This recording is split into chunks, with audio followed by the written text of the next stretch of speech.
SYP yang kali ini kita bertema dengan seminar literasi anti korupsi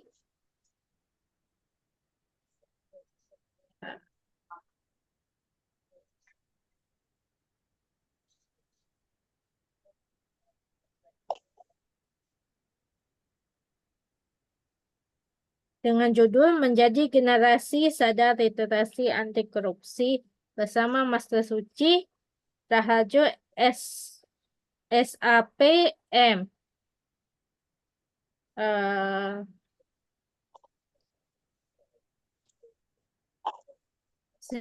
saya persilakan Master Suci untuk memperkenalkan diri. Baik, udah bisa langsung dimulai, Kak Val? Nanti jadi sekalian saya perkenalan dan langsung masuk ke materi gitu. Gimana Kak Valeri? Boleh, Master. Oke, baik. Langsung saya mulai ya. Siap. Bismillahirrahmanirrahim. Assalamualaikum warahmatullahi wabarakatuh. Selamat malam dan salam sejahtera bagi kita semuanya. Shalom, Om Swastiastu, Namo Buddhaya, salam kebajikan.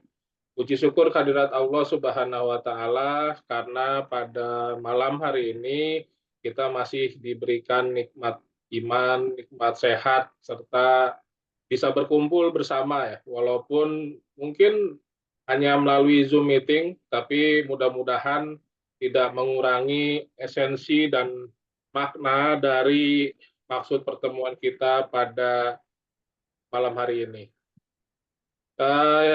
Yang pertama, terima kasih atas undangannya kepada komunitas Simperifora ya, Kak Valeri, atas undangannya pada malam hari ini.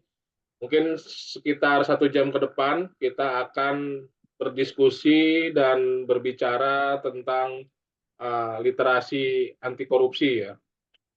Mungkin teman-teman bicara tentang anti korupsi juga sudah tidak asing di telinga, tapi banyak sebagian besar yang salah paham terkait anti korupsi itu apa gitu ya.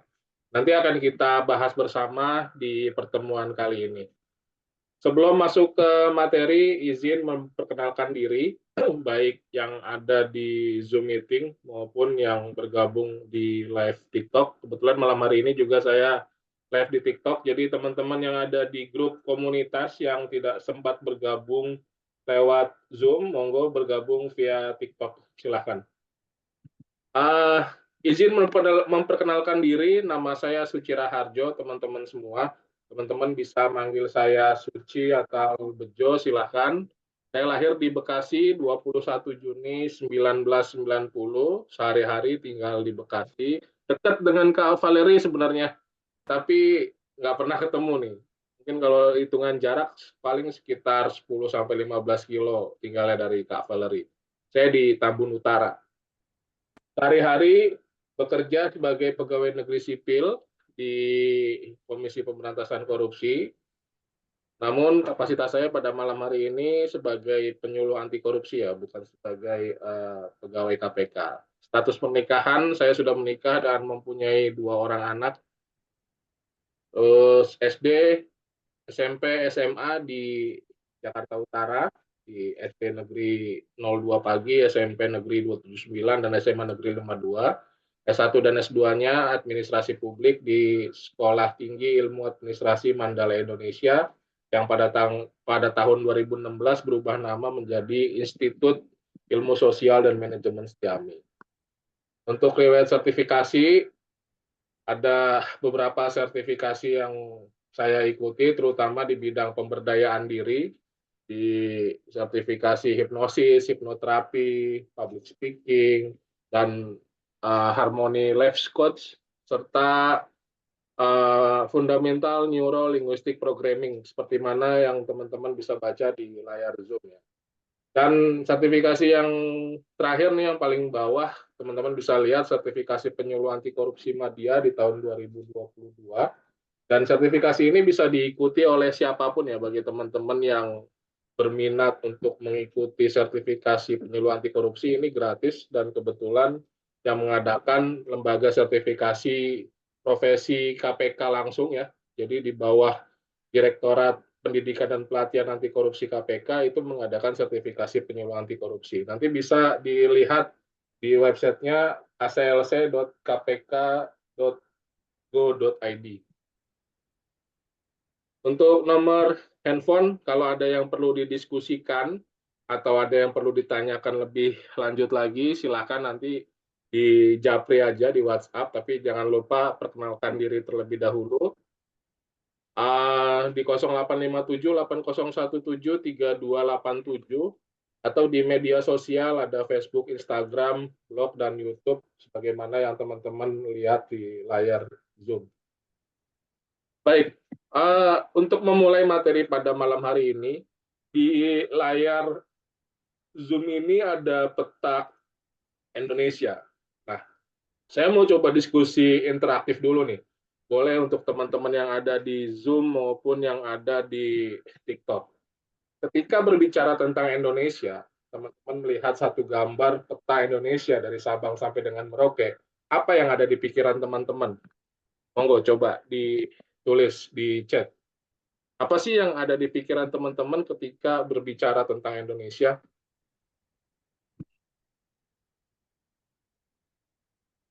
Halo?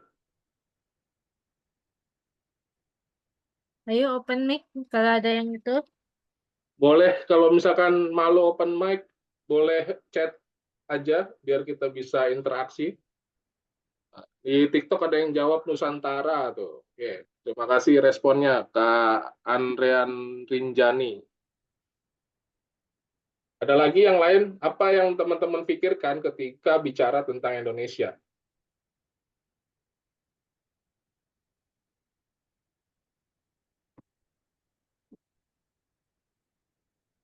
Dari Fitriani Mirfat, keragaman budaya. Oke, terima kasih. Ada lagi yang lain?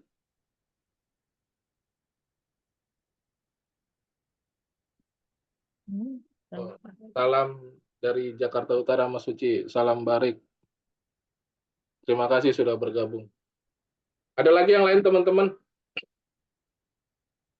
Pernah dengar ini nggak? Ada lagu, sorry. Nah, mungkin kalau yang seumuran dengan saya atau di atas saya ya, ini pernah dengar lagu Tanah Surga nggak? Jadi kurang lebih lagunya kayak gini. Orang bilang tanah kita tanah surga, tongkat kayu dan batu jadi tanaman. Ya, mungkin kalau seangkatan saya atau di atas saya itu pasti pernah dengar gitu ya. Kenapa sih ada lagu itu? Karena memang benar, tongkat kayu itu ditanam bisa menjadi tanaman bahkan bahan makanan pokok, jadinya singkong gitu ya, dan itu sebagai pengganti beras. Di daerah-daerah tertentu makanan pokoknya masih singkong, gandum, jagung gitu. Ini saking hebatnya Indonesia, teman-teman. Makanya ada yang bilang Indonesia itu tanah surga. Nah, apa sih yang dimiliki oleh Indonesia? Setidaknya seperti yang teman-teman bisa lihat, Indonesia memiliki hutan ketiga terbesar sedunia. Indonesia memiliki penghasil beras ketiga terbesar di dunia, batu bara terbesar ketiga di dunia, emas terbesar ke-9 di dunia, teh terbesar ke-7 di dunia, tembakau terbesar ke-6 di dunia, kopi terbesar ke-4 di dunia, dan coklat terbesar ketiga di dunia. Dan yang paling terbesar di antara negara-negara lain yang dimiliki oleh Indonesia adalah gas alam dan juga rempah-rempah. Ini yang kadang kita lupakan gitu. Bahkan dulu kalau ingat pelajaran sejarah gitu ya, ada penjajah dulu menjajah Indonesia itu hanya ingin mendapatkan hasil bumi rempah-rempah dari Indonesia. Ini saking kayanya Indonesia. Siogianya dengan kekayaan alam Indonesia yang sebegitu besarnya, tujuan dari negara Republik Indonesia ini didirikan, Indonesia adil, makmur, dan sejahtera, sebagaimana amanat dalam Undang-Undang Dasar 1945, ini bisa tercapai. Sebagaimana yang kita ketahui di pasal 33 ayat 3 Undang-Undang Dasar 1945 disebutkan bahwa bumi, air, dan kekayaan alam yang terkandung di dalamnya dikuasai oleh negara dan dipergunakan untuk sebesar-besarnya kemakmuran rakyat. Ini amanat yang ada dalam undang-undang dan ini cita-cita mulia Indonesia gitu. Namun pertanyaannya apakah sudah tercapai gitu ya? Sayangnya belum dan kenyataannya tingkat kemiskinan di Indonesia masih sangat tinggi. Kalau kita ke lampu merah itu masih banyak aja pengemis, pengamen gitu ya di lampu-lampu merah. Bahkan kalau di Bekasi ini mungkin Valeri tahu banyak banget manusia gerobak dan manusia silver nih di wilayah Bekasi ya. Ya, betul. Ini lagi mewabah gitu ya Val ya. Nggak tahu di setiap sudut jalan ke Bekasi itu kayaknya di mana-mana ada ini fenomena ini.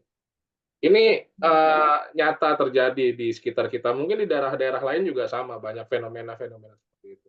Terus apalagi yang terjadi? Yang terjadi adalah pelayanan publik yang seharusnya gratis itu bisa berbayar gitu ya. Harusnya gratis tapi dimintain juga bayaran. Kemarin Valeri cerita katanya bikin KTP ada yang dimintain uang gitu ya.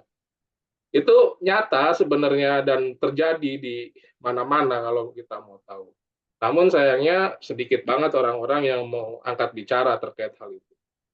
Terus infrastruktur yang belum memadai, masih banyak orang-orang yang bersekolah, jalan ke sekolahnya tuh masih seperti yang ada di layar monitor ya. Ini jembatannya tuh nggak utuh gitu ya, harus menyeberang kali, bahkan ada yang nggak ada jembatannya, harus jeburan ke kali. Ini mungkin di sini ada yang orang Banten ya. Di Banten tuh masih banyak uh, sekolah yang jalanannya tuh nggak representatif gitu untuk menuju sekolahnya.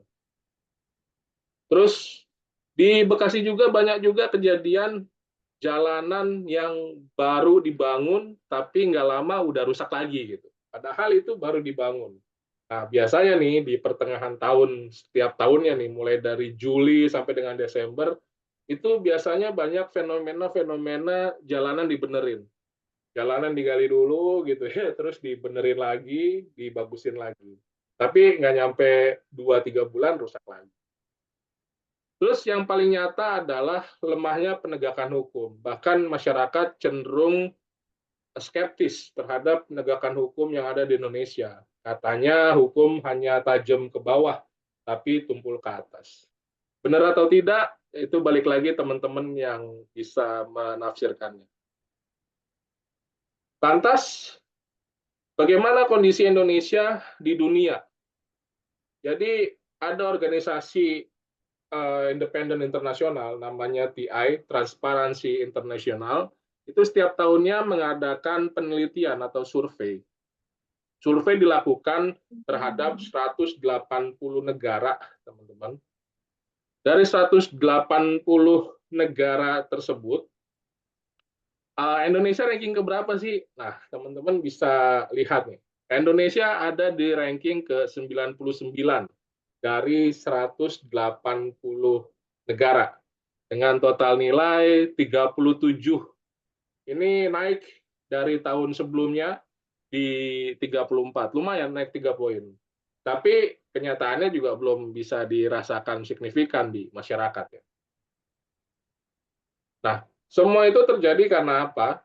Ya, penyebabnya adalah satu gitu ya. Masih ada namanya korupsi di Indonesia. Bicara tentang korupsi, banyak banget yang masih apatis ya. Ah, itu mah korupsi untuk orang-orang gede aja gitu. Kita orang kecil ngapain sih bicara tentang korupsi gitu. Tapi sebenarnya nanti bisa kita lihat korupsi ini bukan hanya untuk kalangan pejabat dan kalangan atas saja. Korupsi ini bisa dilakukan oleh siapapun. Nanti akan kita bahas. Kita mulai dari definisinya dulu. Dari definisi secara bahasa, korupsi ini berasal dari bahasa Latin, corruptio, yang turunan katanya nanti ke corruptus, dan turunan terakhirnya ada ke bahasa Inggris ya, korup, yang artinya ini busuk atau rusak gitu ya.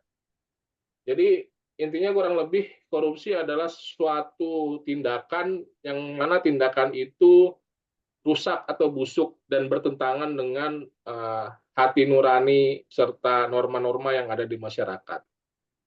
Tindakannya korup gitu ya. Nah, perbuatannya namanya korupsi. Jadi segala bentuk perbuatan korup tadi, perbuatan yang busuk tadi yang dilakukan tidak sesuai dengan hati dan norma-norma gitu ya, diantaranya mengambil hak orang lain. Sedangkan orang yang melakukannya disebut koruptor. Kalau dari KBBI definisinya, teman-teman bisa search di websitenya di kbbi.web.id/korupsi, nanti keluar tuh definisinya. Korupsi ialah penyelewengan atau penyalahgunaan uang negara, tidak hanya uang negara aja, tapi juga uang perusahaan dan sebagainya untuk keuntungan pribadi atau orang lain. Kurang lebih korupsi definisinya begitu. Nah, korupsi ini extraordinary crime, teman-teman. Kenapa sih dibilang extraordinary crime? Kejahatan luar biasa gitu ya. Bahkan sama dengan teroris, sama dengan narkoba. Karena punya ciri-ciri. Yang ciri-ciri pertama, korupsi bisa berpotensi dilakukan oleh siapa saja. Jadi korupsi tadi yang saya jelaskan sebelumnya tidak hanya dilakukan oleh kalangan pejabat saja, bahkan kita-kita semua nih, baik yang ada di Zoom maupun yang ada di TikTok, itu bisa menjadi pelaku korupsi. Bahkan korupsi bisa dilakukan oleh dua orang anak saya. Saya punya anak dua orang, masih kecil-kecil, masih 7 tahun dan 9 tahun. Korupsi bisa dilakukan sama anak kecil. Contohnya apa? Contohnya ketika disuruh sama mamanya, misalkan beli telur, dikasih duit 10.000, tapi harganya 7.000 gitu ya. Kembaliannya yang 3.000 nggak dikembalikan ke mamanya, tapi malah dipakai langsung buat jajan, tanpa izin, tanpa bilang-bilang dulu. Itu sederhananya korupsi. Korupsi juga bisa dilakukan sama tukang parkir misalkan. Tukang parkir, biasanya kalau kita parkir di Indomaret atau Alfamart gitu, biasanya kalau ngasih gocengan, ngasih 5.000-an, itu suka ada aja tuh yang alasan nggak ada kembaliannya. Dengan harapan nanti si orang yang parkir ini bilang, udah buat abang aja kembaliannya gitu. Nah itu korupsi juga namanya, yang harusnya 1.000, 2.000, tapi dikasih 5.000 nggak kembali. Jadi korupsi bisa dilakukan oleh siapa saja. Terus yang kedua, random target, dan random victim. Jadi target dan korbannya ini acak, bahkan bisa siapa aja. Dan hanya di tindak pidana korupsi yang dia pelaku bisa sekaligus menjadi korban. Kok bisa? Bisa, hanya di tindak pidana korupsi saja.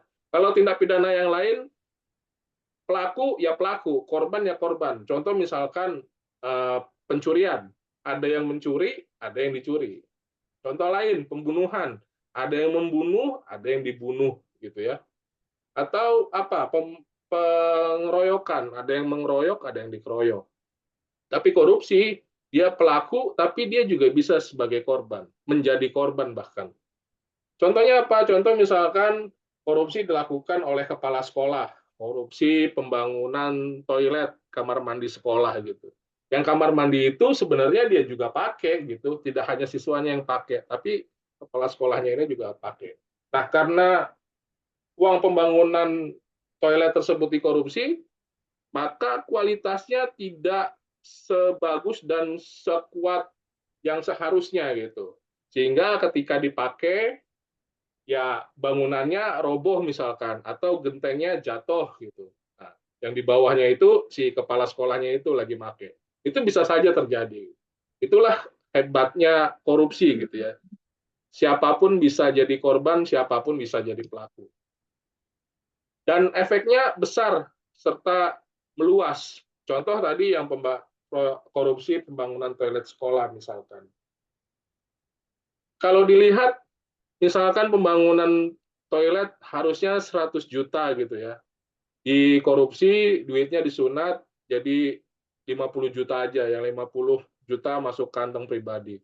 Kualitas yang seharusnya 100 juta menjadi kualitas 50 juta, jelas setengahnya sendiri gitu. Jelas nggak memadai dan nggak sebagus kualitas asalnya karena sudah dikorupsi. Nah, ketika itu menimbulkan korban jiwa, contoh tadi misalkan ada yang lagi buang air di bawah, terus kejatuhan gentengnya dari atas gitu ya, itu bisa menimbulkan korban jiwa gitu. Entah lecet kah atau berdarah palanya gitu ya kena genteng, itu kerugiannya lebih besar lagi. Gitu. Atau misalkan korupsi pembangunan jembatan misalkan. Ketika jembatan dibangun ternyata jembatannya itu nggak kuat gitu ya. Akhirnya rubuh. Nah, yang ada di atas jembatan itu jatuh semua, bahkan bisa mengakibatkan kematian misalkan. Kalau bicara sudah kematian, satu orang nyawa mau dihargain berapa gitu. Ini yang dibilang kerugiannya itu bisa meluas. Oke. Terus next, terorganisir atau oleh organisasi. Ya biasanya kalau pelaku korupsi itu nggak sendiri ya, biasanya rame-rame. Dan yang terakhir bersifat lintas negara. Dan biasanya koruptor-koruptor yang udah high class, profesional gitu ya, itu nyimpen uangnya nggak di Indonesia. Ada di negara-negara yang dia tax haven, negara-negara bebas pajak yang buat menyembunyikan aset-aset hasil korupsi, itu ada negara tertentu yang bisa dipakai buat menyembunyikan aset korupsi. Nah, terus selanjutnya secara undang-undang, teman-teman bisa lihat di Undang-Undang Nomor 31 Tahun 99, junto Undang-Undang 20 Tahun 2001, setidaknya ada 30 pasal dalam undang-undang ini terkait dengan tindak pidana korupsi, dan dari 30 pasal tersebut dikelompokkan menjadi 7. Ada kerugian keuangan negara, ada suap menyuap, terus ada penggelapan dalam jabatan, ada pemerasan, perbuatan curang, konflik kepentingan dalam pengadaan, dan juga ada gratifikasi. Selain 7 ini juga sebenarnya ada tindak pidana lain yang berkaitan dengan tindak pidana korupsi. Contohnya apa? Contohnya merintangi penyidikan tindak pidana korupsi yang sedang dilakukan, atau menyembunyikan suatu dokumen atau keterangan yang dibutuhkan oleh penyidik yang sedang melakukan penyidikan tindak pidana korupsi. Ini juga termasuk di dalam Undang-Undang 3199 Junto 20 2001. Materi ini panjang kalau kita bahas, bahkan ketika saya masih ngajar di STAN mata kuliah pendidikan anti korupsi, ini satu pertemuan sendiri, 3 SKS ya, kurang lebih waktunya 3 jam untuk bahas satu materi ini, satu slide ini. Jadi kita skip aja, nanti kita bisa diskusikan kalau ada pertanyaan. Nah, pertanyaan besarnya adalah apakah kita ingin Indonesia ini tadi sesuai dengan visi misi yang ada di Undang-Undang Dasar 1945 untuk Indonesia menjadi adil, makmur, dan sejahtera. Kalau ingin, yuk saya mengajak malam ini sama teman-teman semua, tidak hanya yang ada di Zoom maupun yang ada di TikTok, khususnya juga saya mengingatkan untuk pribadi saya sendiri, yuk kita mulai. Mulai dari mana? Mulai dari diri sendiri dulu, perbaiki diri sendiri dulu. Kita mulai menjadi orang yang berintegritas. Nanti akan saya jelaskan integritas apa sih. Mungkin udah sering dengar kata-kata integritas, tapi by definisi mungkin kalau ditanya satu-satu masih bingung juga apa sih integritas gitu ya. Kita mulai dulu dari diri sendiri. Terus mulai dari hal yang paling kecil yang bisa kita lakukan. Setelah itu mulainya kapan? Ya mulai dari sekarang. Untuk apa? Untuk sama-sama menjadi pribadi-pribadi yang berintegritas, pribadi-pribadi yang sadar akan nilai-nilai integritas dan anti korupsi. Integritas apa sih, teman-teman? Ada yang tahu? Coba kita diskusi, ada yang tahu nggak? Ada yang pernah dengar integritas apa sih?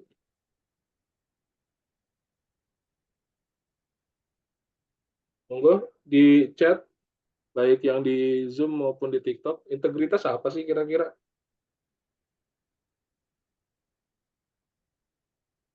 Halo, ada orang di Zoom?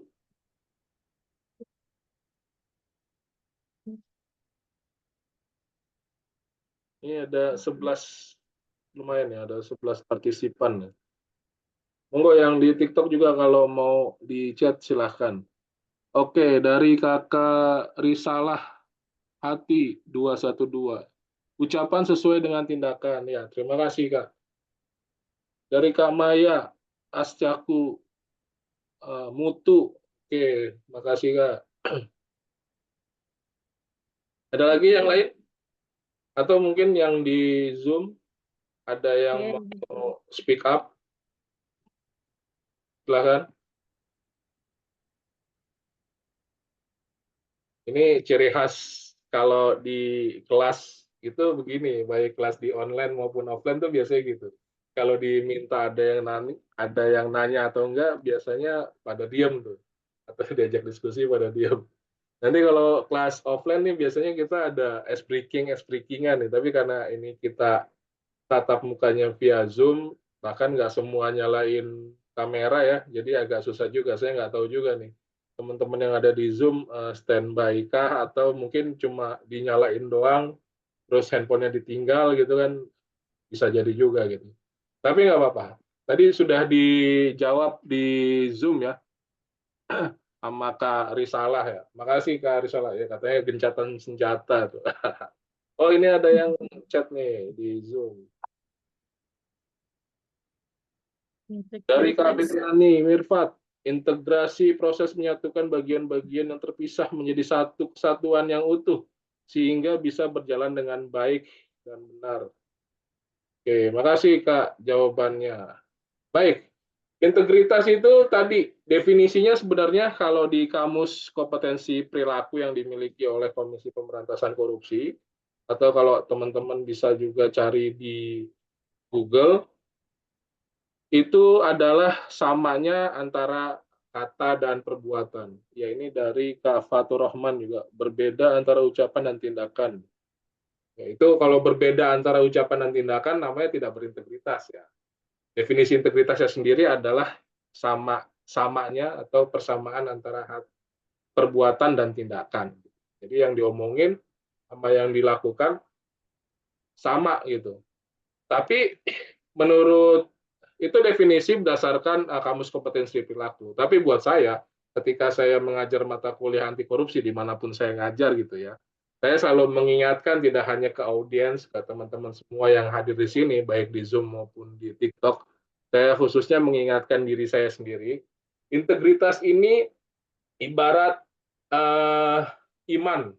Mungkin teman-teman yang beragama Muslim ya, definisi iman tuh apa sih? Kalau di agama Islam, definisi iman di Islam itu kan diyakini dengan hati, diucapkan dengan perbuatan, dan dilakukan dengan tindakan. Nah, itulah integritas gitu.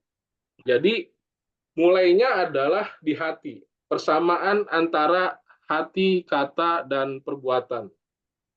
Halo, Kak Les Sugar siapa ini? Salam kenal. Ya, jadi kita balik lagi, definisi integritas tadi, kalau di Islam itu sama dengan definisi iman, ya, persamaan antara hati, kata, dan perbuatan. Diyakini dengan hati, diucapkan dengan lisan, dan dilakukan dengan perbuatan. Jadi mulai dari hati dulu nih. Kenapa hati? Karena hati semua diinstal sama. Hati diinstal sama Tuhan yang sama, dan diinstal dengan sistem yang sama. Sistem apa? Sistem kebenaran gitu ya. Bicara tentang hati, nggak peduli mau agama apapun, Islam, Nasrani, Katolik, Protestan, Hindu, Buddha, mau suku apapun, Jawa, Sumatera, Padang, Kalimantan, segala macam, nggak peduli. Mau laki-laki, perempuan, nggak peduli. Bicara hati, semua bicara sama. Bahkan penjahat sekalipun, ketika dia melakukan kejahatannya, contoh misalkan pencuri, perampok, pembunuh gitu ya, itu dia tahu bahwa kejahatan yang dia lakukan itu sebenarnya nggak boleh dilakukan. Nah, tapi kenapa masih dilakukan? Tadi tidak sesuai dengan antara hatinya dengan kata dan perbuatan. Jadi yuk kita mulai sama-sama dari malam ini, saya khususnya mengingatkan ke diri saya sendiri ya, dan kalau ada lebihnya mungkin bisa ke teman-teman semua, silahkan diingat-ingat, mari kita sekarang mulai sama-sama untuk mendengarkan hati kita masing-masing, teman-teman. Jadi mulai coba berinteraksi dengan hati kita, karena hati ini selalu bicara kebenaran gitu. Jadi banyak banget orang yang sering mengacuhkan hatinya, lebih mementingkan emosinya dan pikirannya serta logikanya dibanding hatinya. Bahkan kalau kita mau ngikutin hati aja, ini pasti jalannya udah lempeng aja. Bahkan kalau semua di dunia ini mengikuti hati, mungkin penegak hukum nggak perlu ada gitu, undang-undang nggak perlu ada.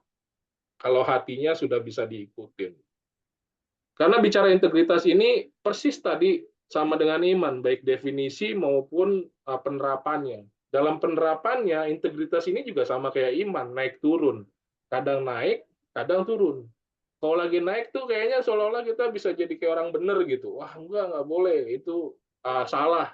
Itu nggak bener. Tapi kalau lagi turun, meleng sedikit aja, kena kita.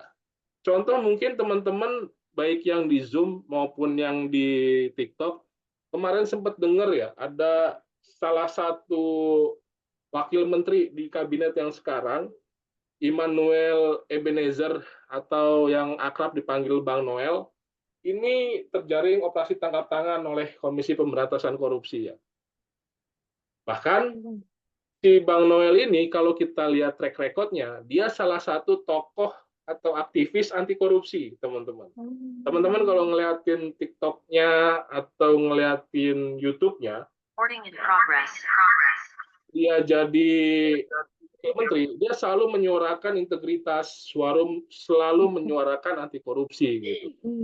Bahkan dia sidak ke pabrik-pabrik, ke apa namanya perusahaan-perusahaan swasta gitu yang melakukan pelanggaran-pelanggaran terus dia menertibkan dan membela karyawan-karyawannya yang lemah gitu.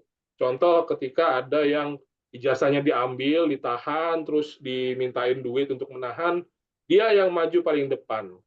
Tapi nyatanya omongan cuma tinggal omongan, buktinya dia terlibat dalam tindakan korupsi yang dilakukan bersama-sama dengan yang lainnya di Kementerian Tenaga Kerja terkait dengan pemerasan dalam proses sertifikasi K3 di Kementerian Tenaga Kerja. Ini luar biasa teman-teman. Bahkan teman-teman kalau menyaksikan YouTube-nya, baik di YouTube KPK ataupun mungkin bisa ke TikTok saya, kemarin saya sempat buat konten tentang itu, teman-teman bisa lihat perbedaannya. Sebelum ditangkap oleh KPK memakai rompi orange dan diborgol tangannya ketika masih menjadi menteri dan ketika sudah ditangkap. Itu perbedaannya sangat signifikan banget dari yang angkuh, yang emosional, yang menggebu-gebu. Ya, ketika dia ditangkap menggunakan rompi orange dan tangannya diborgol, bahkan dia nangis teman-teman, menyesali semua perbuatannya. Ini luar biasa. Ya memang balik lagi ya, penyesalan tuh selalu di belakang datangnya. Kalau di awal tuh pembukaan namanya. Oke, teman-teman, terakhir saya mengajak untuk teman-teman semua kita sama-sama beraksi untuk menyuarakan integritas dan anti korupsi dengan latar belakang profesi apapun yang dimiliki teman-teman, yang pelajar ya dengan pelajarnya, yang mahasiswa ya dengan kemahasiswaannya, yang pekerja ya di lingkungan kerjanya gitu ya. Yuk untuk kita sama-sama beraksi tadi mulai dari diri sendiri, mulai dari hal yang kecil dan mulai dari sekarang. Kalau sudah bisa itu baru kita mulai ke lingkungan sekitar kita. Nah, dalam rangka mendukung dan menyuarakan program anti korupsi, kebetulan tadi sebagaimana disampaikan Kak Valerie, saya juga founder dari Raharjo Institute, yang mana Raharjo Institute ini ada program namanya Duta Literasi Anti Korupsi, dan kebetulan juga Kak Valerie ini salah satu dari pengurusnya, beliau juga pengurus Raharjo Institute sudah 2 periode ya, 2 tahun. Ya. 2 periode menjadi pengurus Raharjo Institute dan di periode ini Raharjo Institute 2025-2026 kembali membuka program pemilihan Duta Literasi Anti Korupsi angkatan kedua tahun ini teman-teman. Setelah tahun sebelumnya 2024-2025 kita ada Duta Literasi Anti Korupsi angkatan pertama, namanya Angkatan Kejujuran. Tahun ini kita buka angkatan kedua. Teman-teman yang mau ikut silahkan di scan barcode-nya atau dibuka link-nya dan semua prosesnya gratis teman-teman. Jadi mulai dari pendaftaran sampai dengan nanti pemilihan duta terpilih itu gratis semuanya, tidak dipungut biaya Rp1 pun. Bagi teman-teman yang di TikTok juga kalau ingin bergabung menjadi duta literasi anti korupsi, nanti bisa di DM ke TikTok saya ya.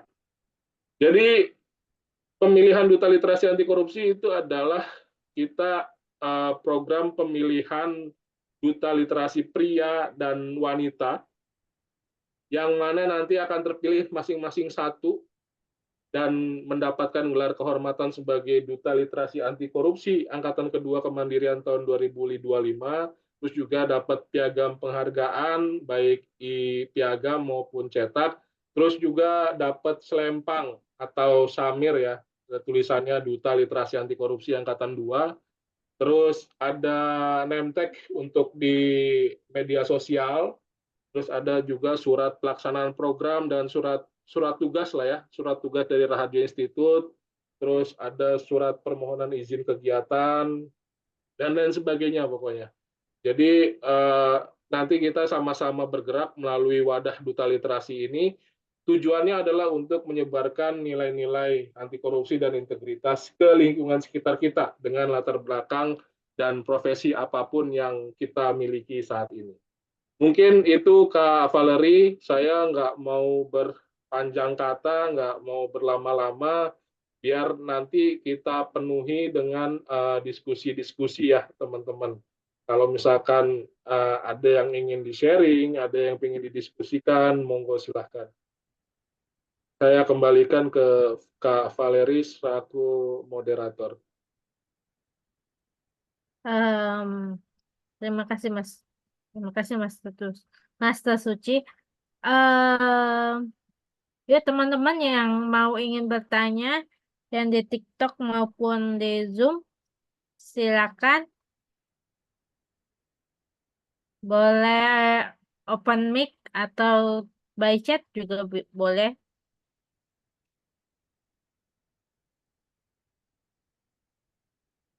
Monggo silakan teman-teman yang ingin didiskusikan, yang ingin ditanyakan, baik yang ada di Zoom maupun yang ada di TikTok, kita diskusi nih, masih ada waktu.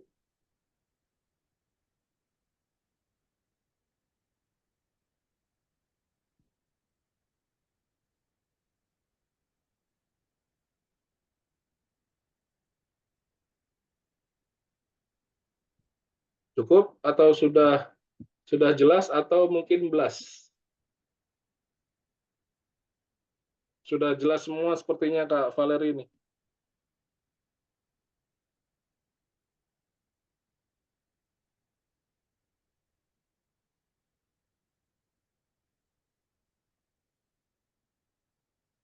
Kak Tanti, ayo. Sehat selalu Bang Bejo. Terima kasih Bang John. Siapa nih Bang Dimas ya?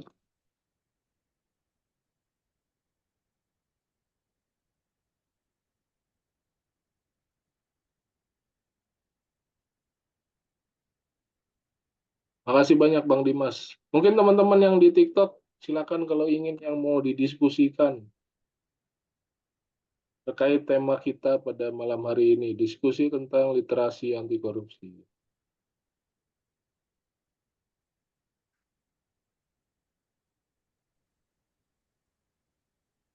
Halo Pak Bismillah, Suci. pertanyaannya sudah ada di chat.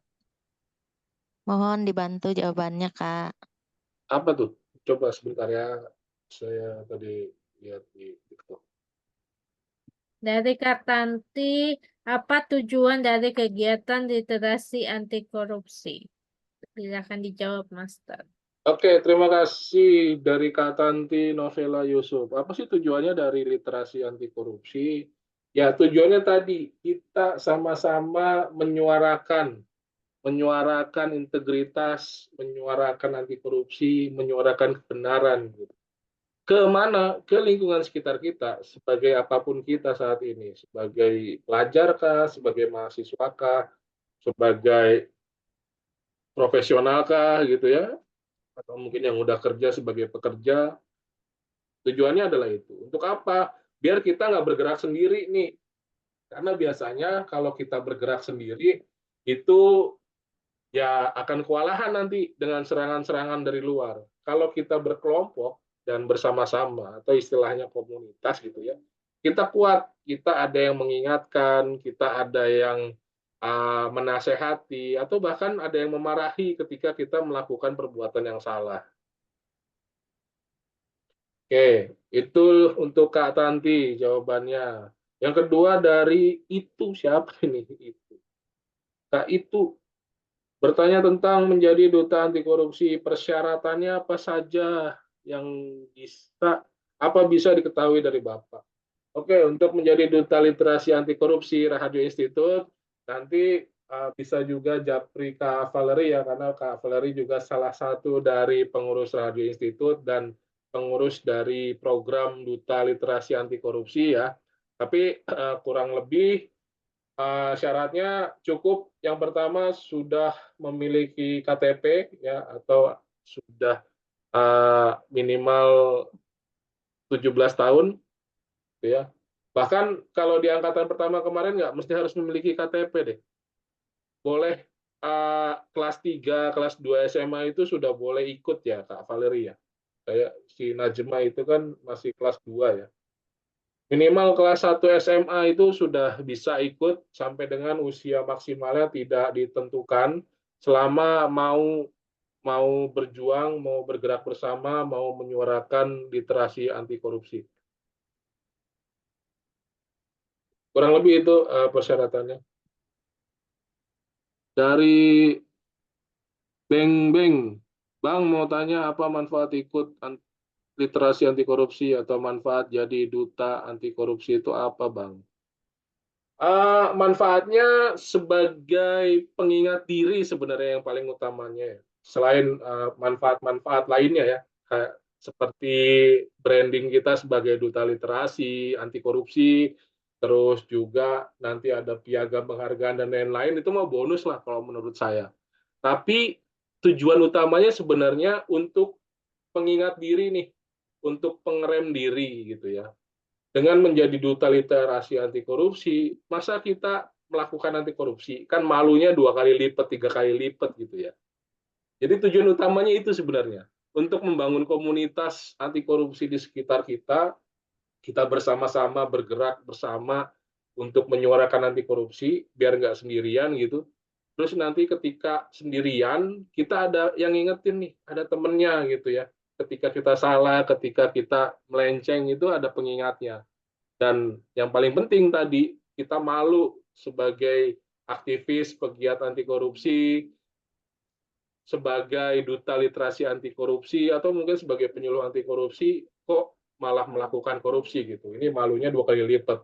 Seperti yang tadi saya contohkan kemarin OTT di Kemenaker Trans, Wamen Emmanuel Ebenezer, itu malunya 2 kali lipat. Bahkan dia sampai nangis gitu ya ketika ditahan. Itu udah nahan malu banget pasti. Mungkin itu jawabannya teman-teman, baik yang di Zoom maupun di TikTok. Monggo kalau ada yang mau didiskusikan lagi. Untuk yang di Zoom, baterai saya sudah lemah nih. Saya nggak bawa charger, tinggal 17%.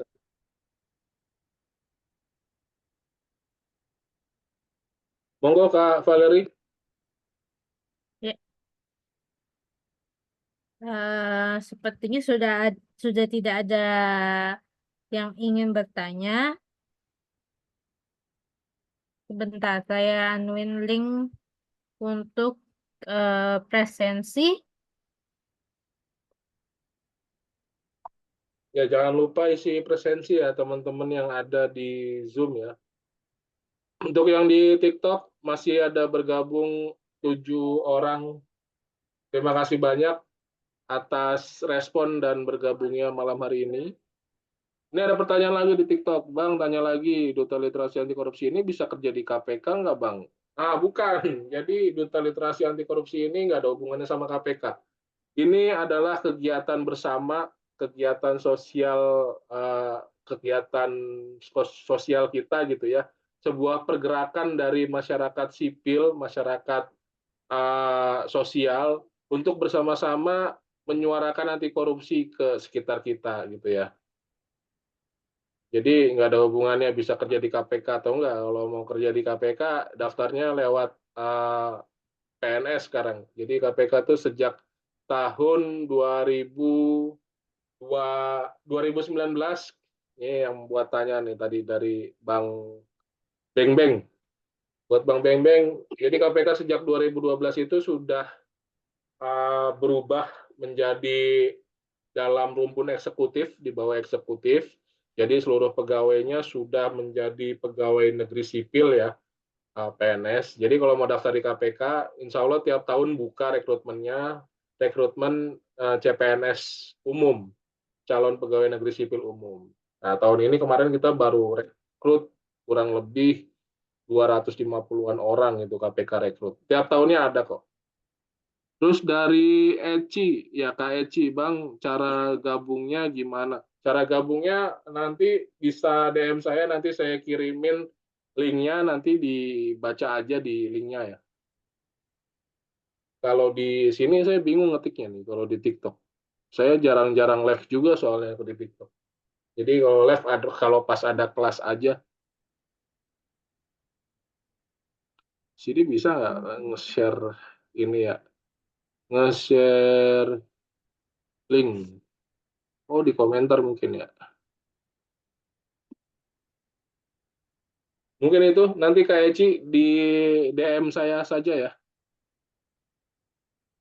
Nanti DM saya, nanti saya kirim poster dan linknya untuk bisa bergabung.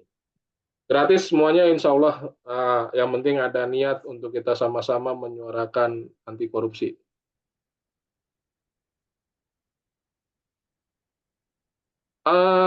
Bang Beng Beng, menarik nih Bang. Nanti ini bisa kerjasama dengan KPK nggak Bang, ikut penyuluhan-penyuluhan gitu. Ya kalau penyuluhan-penyuluhannya, ini sekali lagi Duta Literasi Anti Korupsi ini bukan program KPK ya teman-teman. Ini program dari Raharjo Institute ya. Raharjo Institute itu sebuah komunitas yang kami dirikan sudah dari 2020. Saat ini sudah 5 tahun berjalan. Nah ini ada program namanya Duta Literasi Anti Korupsi. Tujuannya tadi untuk menyebarluaskan sebagai pergerakan sosial masyarakat untuk menyebarluaskan nilai-nilai anti korupsi ke masyarakat sekitar. Dan itu semua gratis dari mulai pendaftaran sampai dengan nanti seleksi. Seleksinya lumayan ketat ya, dari puluhan orang nanti hanya terpilih satu pria dan satu wanita yang menjadi duta literasi anti korupsi. Jadi nggak semuanya menjadi duta literasi anti korupsi, hanya yang terpilih saja, dan nanti juga banyak proses seleksinya, nanti ada di link pendaftarannya itu. Terus kegiatannya ya melakukan penyuluhan-penyuluhan ke lingkungan sekitar gitu ya. Nanti programnya teman-teman bikin, teman-teman melakukan penyuluhan, terus nanti bagi yang apa namanya, bagi yang terpilih menjadi duta literasi anti korupsi akan mendapatkan perangkat sosialisasi gitu ya, perangkat sosialisasi dan gratis semuanya karena kami juga dapatnya kemarin kami minta ke KPK ya. Jadi kemarin pengurus Duta Literasi Anti Korupsi itu buat surat ke KPK untuk minta perangkat sosialisasi yang mendukung nanti program-program kita di Duta Literasi Anti Korupsi. Ya, kurang lebih nanti akan dapat apa namanya PIN, terus gantungan kunci, terus ada stiker ya. Terus apa lagi nih? Kemarin KPK sudah mengirimkan perangkat sosialisasinya. Ada kartu sahabat pemberani, terus ada buku juga, buku berdaya membangun integritas bangsa. Ini perangkat sosialisasi gratis, tidak diperjualbelikan. Jadi kemarin kami dapat dari KPK. Ini tumbler, ada tumbler. Ya, jadi kurang lebih nanti akan dapat itulah. Tapi bagi yang duta terpilih tadi, duta pria dan duta wanita terpilih ya, semuanya dapat. Oke, mungkin itu Kak Valerie dan teman-teman yang ada di TikTok materi yang bisa saya share pada malam hari ini. Kak Valerie waktu tahun kemarin dapat kan ya yang perangkat sosialisasi duta literasi ya? Ada Master. Ini kaosnya kemarin. Oh, kaos. pinnya juga itu ya? Itu pin apa itu? Iya, pin. Pin.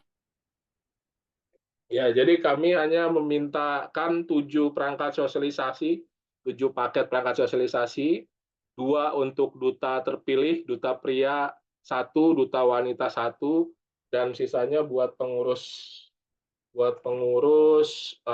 program duta literasi anti korupsi.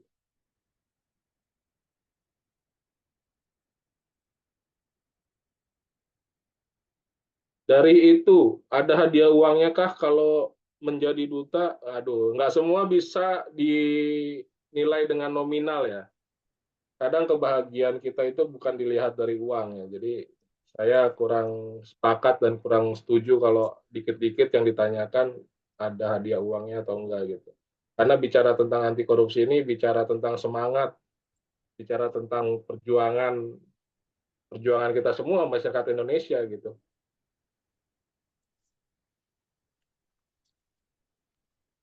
Eh, maaf tadi laptopnya kesenggol. Ya, oke. Mungkin itu aja, Oke, Pak. Bisa langsung ditutup mungkin. oke. Udah nggak ada pertanyaan. Eh, untuk link presensi sudah ada di kolom chat dan di grup juga sudah ada. Silakan diisi.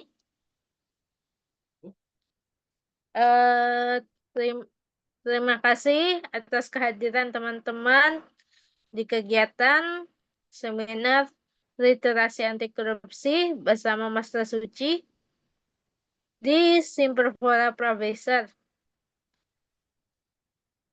Eh, terima kasih juga untuk teman-teman yang di TikTok atas kehadirannya. Kita akhiri. Terima kasih. Selamat malam. Terima kasih Kak Valerie, terima kasih teman-teman semua yang hadir di Zoom maupun yang di TikTok. Mohon maaf kalau ada kata-kata yang salah atau kurang berkenan. Nanti kita ketemu di live-live selanjutnya kalau misalkan ada materi webinar lagi. Mungkin itu terima kasih semuanya yang di Zoom. Saya izin live ya. Assalamualaikum Master. dan selamat malam. Waalaikumsalam. Selamat malam.